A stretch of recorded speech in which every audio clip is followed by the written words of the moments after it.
Aujourd'hui, je vous emmène en Russie, le plus grand pays amoureux de la langue française. 2012 est l'année de la langue française en Russie, avec une centaine d'événements culturels dans tout le pays. De Moscou à Vladivostok, 12 000 professeurs enseignent le français à plus d'1 million d'élèves. Et chaque année, 3 000 Russes viennent étudier en France. Ksenia est étudiante à l'université Paris-Dauphine. Et elle nous explique sa relation affective avec la France et la langue française. La langue française pour moi, c'est d'abord une très belle langue.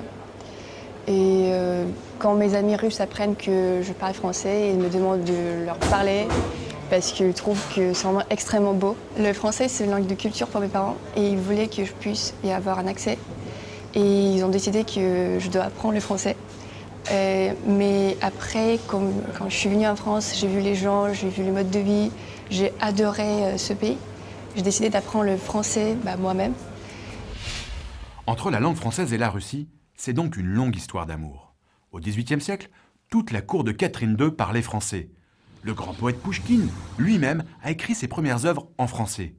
Plus tard, Tolstoï, dans son célèbre roman Guerre et paix, dira même d'un de ses personnages qu'il pensait d'abord en français. Mais au XXe siècle, cette histoire d'amour connaît quelques turbulences. Plusieurs prétendants font la cour aux Russes. L'allemand, l'anglais, et plus récemment l'espagnol, et même le chinois. Aujourd'hui, la langue française a encore trop souvent l'image d'une langue de salon. Or, pour séduire à nouveau, le français doit aussi apparaître comme une langue utile pour travailler ou encore pour étudier à l'étranger. Et c'est possible. La francophilie est encore très forte en Russie. Une véritable francomania. C'est d'ailleurs le nom du site internet de l'ambassade de France consacré à l'actualité de la langue française en Russie. Comme le dit un proverbe russe, ce n'est pas le champ qui nourrit, c'est la culture.